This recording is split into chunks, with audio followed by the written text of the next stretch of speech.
Halo Bapak Ibu dan teman-teman semua, kami dari tim PJJ FIB UNUD akan membagikan tutorial tentang penambahan dan juga pengaturan fitur assignment pada OASE.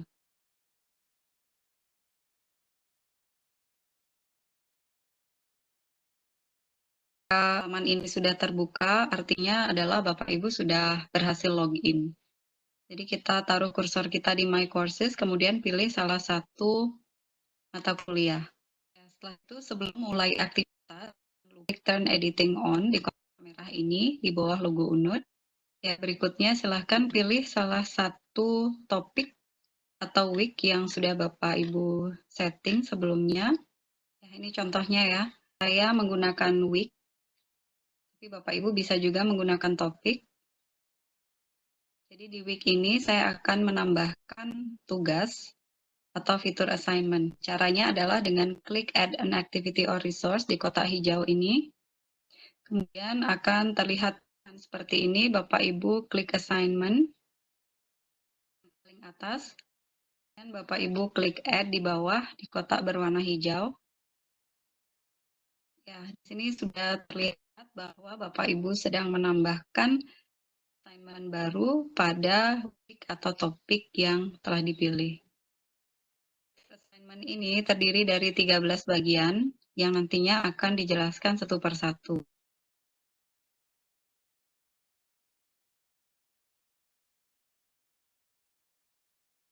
Bagian yang pertama adalah general, ini adalah pengaturan umum. Bapak Ibu bisa mengisi nama assignment-nya di kotak ini. Misalnya namanya summary artikel jurnal. Contohnya seperti itu. Kemudian di description box, ini saya akan memberikan contoh mengisi instruksi terkait dengan tugas. Misalnya sederhananya, saya menuliskan instruksi buatlah summary dari artikel jurnal yang dilampirkan di bawah ini. Kemudian ada kotak berisi informasi display description on course page, artinya jika Bapak Ibu centang, maka deskripsi ini akan terlihat di tampilan awal OASE, sedangkan jika tidak dicentang, yang terlihat hanya nama assignment-nya saja. Ya, di bawahnya ada additional files, di sini adalah tempat Bapak Ibu untuk mengunggah materi atau file terkait dengan tugas. Caranya ada dua, pertama dengan add klik atau klik kotak ini, yang kedua adalah dengan drag and drop file di tanda panah ini. Saya contohkan yang pertama dengan klik add kotak ini, akan terbuka informasi ini, kemudian Bapak Ibu klik upload file di sini. Ya, kemudian choose file.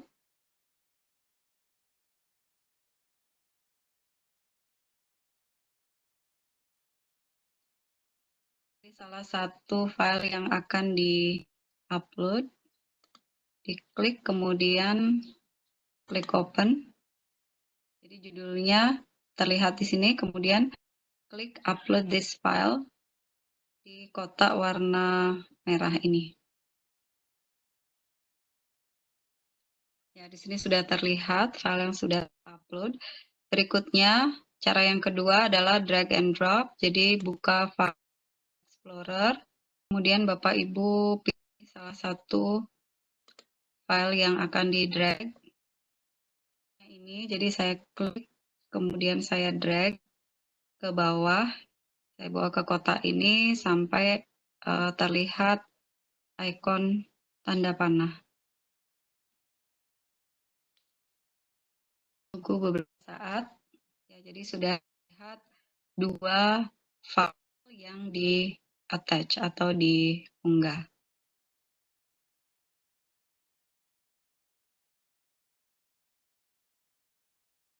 Kita lanjutkan ke bagian yang kedua, availability.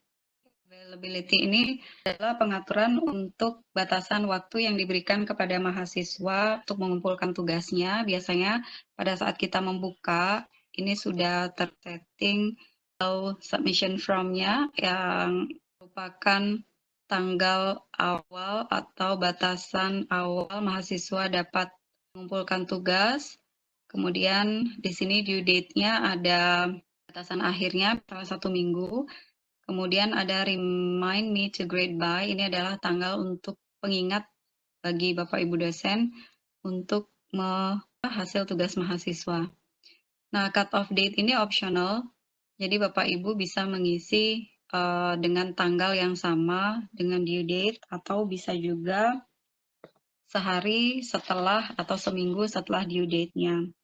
Kadang-kadang ada saja mahasiswa yang akan terlambat mengirimkan jawaban, jadi di sini fungsi cut off date-nya apabila Bapak Ibu tidak aktifkan, maka mahasiswa masih bisa mengirimkan jawabannya meskipun due date-nya sudah lewat. Sedangkan jika cut off date-nya diaktifkan, maka mahasiswa hanya bisa mengirimkan jawaban sampai dengan waktu yang diatur di cut off date.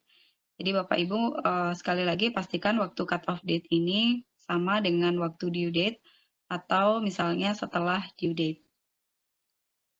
Jadi di sini silakan Bapak Ibu isi tanggalnya, kemudian jamnya juga. Kemudian untuk kotak always show description ini biarkan saja dicentang.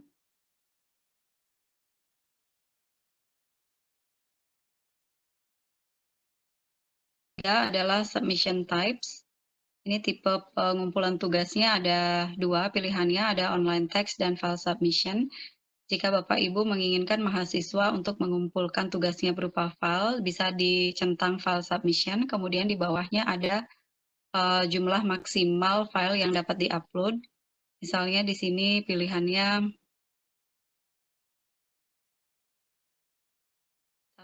hanya satu file saja yang boleh. Kemudian ini adalah size maksimumnya. Bapak Ibu bisa klik ini kemudian memilih berapa size-nya. Di sini yang sudah ada di pengaturan itu adalah yang tertinggi yaitu 100 MB. Kemudian accepted file types ini adalah jenis file yang dapat diunggah oleh mahasiswa. Kalau Bapak Ibu menginginkan mahasiswa mengirimkan tipe file tertentu, bisa klik choose di sini. Kemudian Bapak Ibu pilih, misalnya di sini ada document files, masih ada pilihan, misalnya PDF. Ya, kemudian untuk menyimpannya, Bapak Ibu bisa drag ke bawah, kemudian klik Save Changes di kotak merah ini, seperti itu. Namun apabila Bapak Ibu memilih online text, yang artinya adalah mahasiswa hanya bisa menuliskan jawabannya di kotak yang sudah tersedia secara online, jadi Bapak Ibu bisa klik kotak ini, kemudian Bapak Ibu bisa menambahkan batasan kata yang boleh dituliskan oleh mahasiswa. Misalnya di sini ada 250 kata misalnya, seperti itu. Apabila Bapak Ibu memilih keduanya, nanti hasilnya akan tidak seragam. Jadi lebih baik memilih salah satu saja. Jika memang jawabannya pendek, silahkan pilih online text. Jika memang jawabannya lumayan panjang, membutuhkan upload file, silahkan pilih file submission.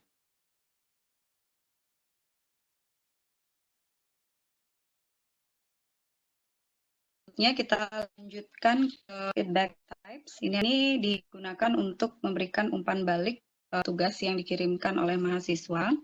Biasanya jika Bapak Ibu membuka ini langsung tercentang feedback comments dan annotate PDF. Jika Bapak Ibu mencentang feedback comments ini, biasanya akan disediakan kotak untuk memberikan masukan terhadap tugas mahasiswa yang Bapak Ibu periksa. Kemudian untuk annotate PDF ini bisa digunakan jika file yang dikirimkan oleh mahasiswa berbentuk PDF sehingga Bapak Ibu bisa langsung memberikan komen berupa tulisan atau gambar di viewer PDF. Kemudian offline grading sheet ini bisa digunakan jika ingin melakukan penilaian tugas secara offline di mana terdapat form penilaian yang Bapak Ibu harus unggah dan unduh pada saat menilai tugas mahasiswa. Jadi di sini biasanya tidak diletakkan karena memerlukan atau tidak mengunggah penilaian khusus untuk tugas ini. Kemudian feedback files jika diaktifkan akan memungkinkan Bapak Ibu menambah file pada feedback yang diberikan ke mahasiswa ketika menilai assignment. Nah, berikutnya comment inline ini ada hubungannya dengan pengumpulan online text. Jadi jika Bapak Ibu klik online text di sini, comment inline ini di setting yes. Seperti itu. Tapi jika memilih file submission, maka comment inline ini di setting no saja. Jadi comment inline ini digunakan Jika Bapak Ibu memilih online text, di mana yang ditulis oleh mahasiswa di online text dapat dikopi ke kotak feed. Nantinya Bapak Ibu bisa menandai tulisan mana yang diberikan komentar.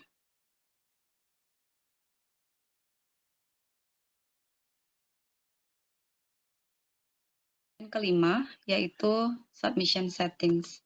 Ada 3 informasi. For students to click submit button ini, opsinya ada no dan yes. Jika memilih no, maka di role mahasiswa tidak tersedia tombol submit. Mahasiswa hanya perlu melakukan add submission dan masih bisa melakukan perubahan pada assignment-nya. Namun, jika memilih yes, maka di role mahasiswa akan terdapat tombol submit. Mahasiswa melakukan add submission terlebih dahulu, kemudian setelah merasa selesai mengerjakan tugasnya dengan baik, maka mahasiswa akan melanjutkannya dengan klik tombol submit, sehingga mahasiswa tidak bisa memperbaiki kembali assignment-nya. Jadi ini sesuaikan dengan kebutuhan Bapak Ibu. Kemudian untuk require that students accept the submission statement, ini biasanya dibiarkan di posisi no, karena jika Bapak Ibu memilih yes, maka mahasiswa harus menyetujui sebuah statement sebelum melakukan proses submission. Kemudian yang berikutnya ada attempts reopen, ini adalah kesempatan mahasiswa untuk mengumpulkan jawabannya. Pilihannya ada 3, yaitu never, manually, dan automatically until pass. Opsi never artinya Bapak Ibu tidak perlu melakukan proses revisi terhadap assignment, sedangkan untuk manually artinya Bapak Ibu harus membuka secara manual kesempatan berikutnya untuk mahasiswa melakukan submission.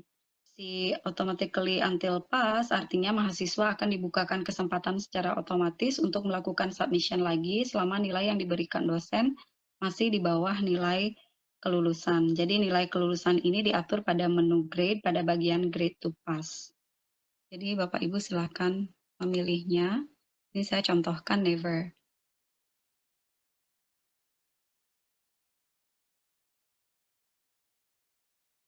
Bagian 6, group submission settings, ini ada hubungannya dengan pengaturan pengumpulan tugas kelompok. Bapak Ibu memilih no di sini berarti tidak ada kelompok dalam kelas atau merupakan tugas individu. Bapak Ibu memilih yes, akan ada 3 tautan di sini. Jadi yang pertama require group to make submission ini, opsinya bisa dipilih no, gunakan untuk mengizinkan mahasiswa yang tidak tergabung ke dalam sebuah grup untuk melakukan submission pribadi. Kemudian opsi yes ini artinya yang bisa melakukan submission adalah siswa yang sudah tergabung ke dalam salah satu grup. Di sini saya pilih no. Berikutnya require all group members submit adalah pengaturan yang terhubung dengan require students to click submit button. Ini ada hubungannya dengan submission setting yang di atas ini. Contohkan ini, yes. Bagian ini bisa diaktifkan. Require all group members submit ini bisa diaktifkan jika tadi yang di atasnya dipilih yes. Dan ini akan mengharuskan semua anggota kelompok untuk klik submit ketika salah satu dari anggota kelompoknya sudah melakukan add submission dan klik tombol submit. Ini jika dipilih yes ya. Jika require all group members ini tidak aktif maupun aktif, tapi dipilih opsi no, maka hanya satu mahasiswa saja di kelompok tersebut yang cukup melakukan submission. Ini saya setting no saja, yang di atasnya juga saya setting no. Nanti silahkan diinformasikan kepada mahasiswa jika ada yang berkelompok, jadi satu saja mahasiswa yang submit tugasnya.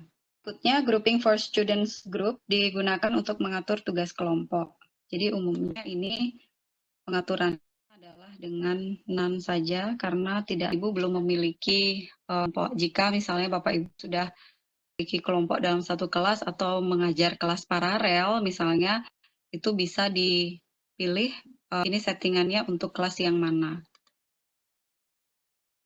Jadi misalnya ini untuk semester 4F. Jadi misalnya kalau Bapak Ibu belum memiliki grup atau belum setting grup, itu silahkan pilih saja Seandainya sudah memiliki, silahkan diatur berdasarkan kebutuhan Bapak Ibu.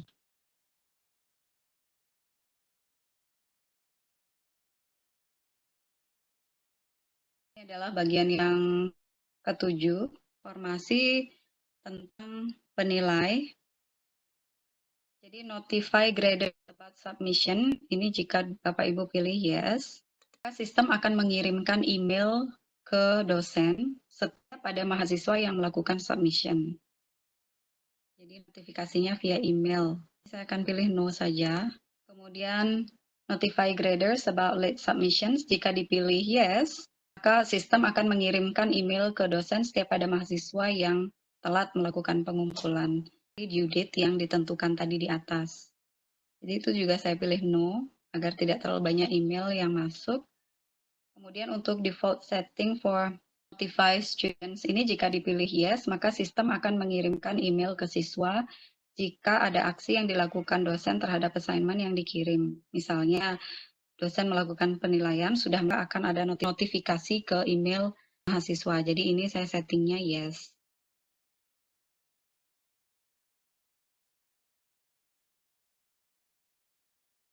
Yang ke-8, ini ada grade. Biasanya untuk tipe penilaian ini, akan pilih poin saja dengan maximum grade-nya adalah 100.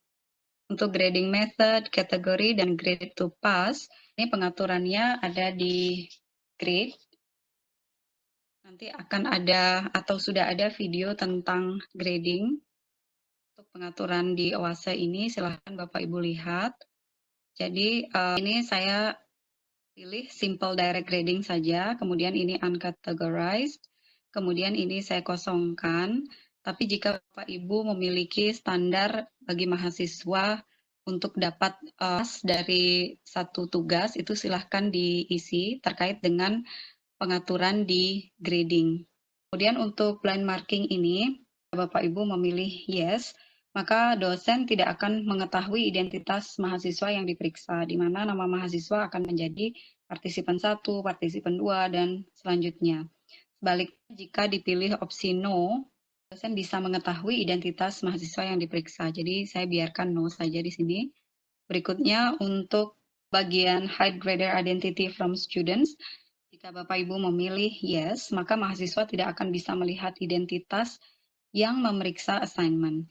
Jadi fitur ini biasanya digunakan jika dalam satu course terdapat lebih dari satu dosen maupun ketika dosen misalnya menugaskan mahasiswa atau memiliki asisten untuk menjadi penilai. Sini saya akan pilih no. Kemudian use marking workflow digunakan untuk mengatur penilaian dalam beberapa urutan. Misalnya ada yang sedang in review, ada in marking, atau marking complete, dan lain sebagainya sebelum nilai dari mahasiswa ini diumumkan. Jika Bapak Ibu memilih yes pada use marking workflow ini, maka akan ada pengaturan selanjutnya. Ini digunakan untuk mengalokasikan penilai-penilai kepada mahasiswa tertentu. Jadi sekali lagi fitur ini biasanya digunakan jika terdapat lebih dari satu dosen dalam satu course. Jadi untuk pilih no.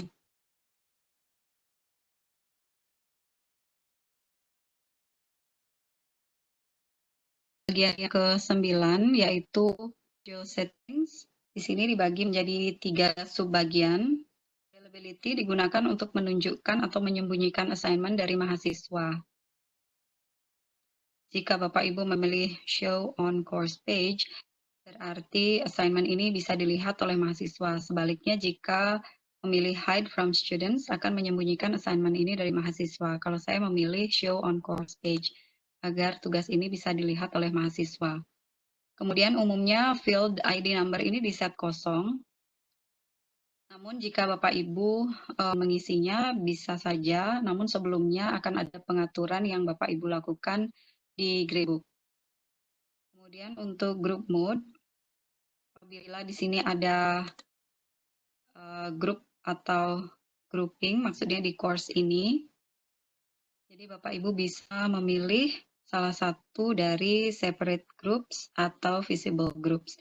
Kalau no groups berarti memang tidak ada kelas paralel atau pengelompokan di dalam satu kelas. Separate groups ini artinya adalah mahasiswa hanya bisa melihat grupnya saja, sedangkan visible grup, artinya mahasiswa hanya kerja dengan anggota kelompoknya, namun bisa melihat grup lain. Ini akan saya klik separate groups. Di sini saya akan pilih semester 4F saja. Kemudian di bawahnya ada grup atau grouping access restriction. Di sini biarkan saja seperti itu.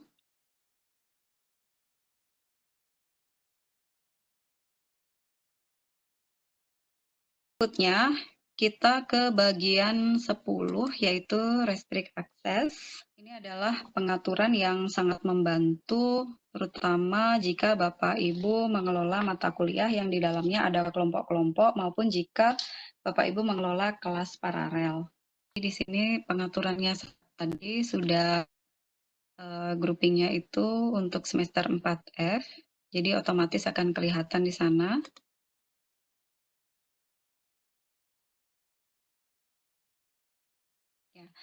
Berikutnya di sini ada pilihan mahasiswa bisa mengerjakan tugas ini apabila ada satu tugas atau satu aktivitas yang sudah mereka selesaikan. Misalnya jika saya klik activity completion ini,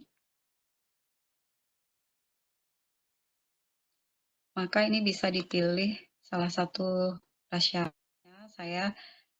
Misalnya saya pilih satu, kemudian saya lanjutkan dengan add restriction yang lain, itu di bagian tanggal. Jadi tugas ini available dari tanggal 26 April. Jamnya silakan bisa dipilih di sini. Misalnya jam 8 pagi. Kemudian saya tambahkan add restriction lagi. Masih di date, karena yang tadi itu adalah batas awal. Sekarang ini batas akhir. Jadi from-nya ini diganti dengan until. Kemudian di sini saya akan pilih 1 minggu setelah tanggal 26, yaitu tanggal 3 Mei.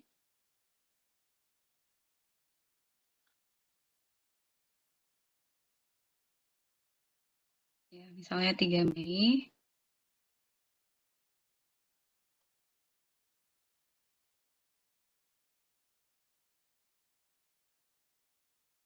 Kemudian jamnya di sini juga saya setting. Misalnya jam 15.00. Ya, untuk restriction tanggalnya sudah selesai. Kemudian saya tambahkan restriction lain, misalnya grade-nya kalau seandainya Bapak Ibu isi silahkan. Kalau tidak juga tidak apa-apa. Jadi di sini saya tidak mengisi. Kemudian add restriction yang lain. Untuk grup di sini, karena tadi ada saya set ada satu kelas. Tadi saya set ada kelas F ya. Di kelas F itu ada 6 kelompok, yaitu 1, 2, 3, sampai 6. Kemudian jika saya set ini hanya untuk kelas F, maka yang kelas E ini tidak akan bisa lihat. Jadi di sini saya klik any group saja. Any group ini adalah untuk kelompok 1 sampai 6 yang di kelas F saja. Yang kelas E tidak akan bisa melihatnya karena di atasnya kita sudah set tugas ini hanya untuk kelas F. Kemudian ada grouping, ini silakan dipilih. Tadi untuk semester 4F, jadi ditekankan kembali bahwa tugas ini hanya untuk semester 4F. Jadi bedanya grup dengan grouping ini, kalau grup itu adalah kelompok-kelompok mahasiswa yang ada di dalam satu kelas. Kalau grouping ini adalah kelas paralel. Jadi itu bedanya grup dan grouping. Kemudian aturan berikutnya, karena ini adalah control access based on fields within the student's profile. Jadi ini berdasarkan profil siswa, saya tidak gunakan. Kemudian saya tidak akan menambahkan ini restriction set ini, saya cukup melakukan pengaturan dari activity completion, kemudian ada date, ada grade, kemudian ada group dan grouping. Jadi itu saja yang saya perlukan. Jadi Bapak Ibu nanti bisa, untuk awal Bapak Ibu bisa yang sama dengan ini. Kemudian jika ada pertanyaan tentang bagian ini nanti bisa ditanyakan di grup WA.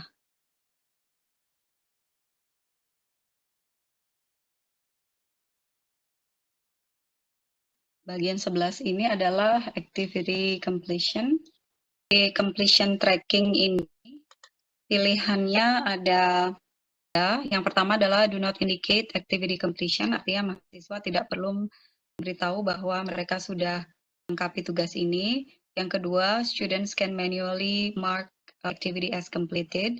Jadi mahasiswa bisa menandai diri mereka mandiri. Kemudian yang ketiga, show activity as complete when conditions are met. Tiga ini adalah ketika mahasiswa sudah ikuti aturan-aturan, kemudian mereka bisa mark atau memberikan tanda bahwa mereka sudah menyelesaikan tugasnya. Jadi di sini biasanya saya hanya memilih yang kedua saja. Kemudian untuk expect completed on ini biasanya dibiarkan seperti ini.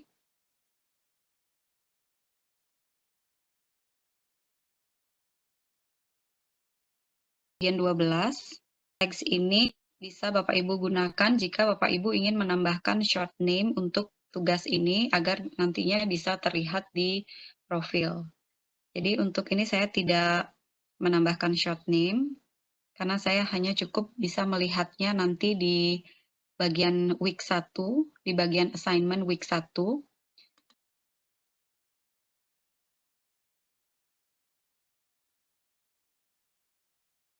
Kemudian yang terakhir, bagian 13 adalah competencies. Menurut panduan di OASE, jadi competencies ini tidak perlu diisi. Kemudian yang terakhir, jika Bapak Ibu sudah merasa yakin dengan pengaturan ini, Bapak Ibu bisa klik Save and Return to Course. Namun jika Bapak Ibu masih ingin melakukan perbaikan, jadi Bapak Ibu bisa klik Save and Display. Jadi karena pengaturannya sudah selesai, saya akan pilih Save and Return to Course.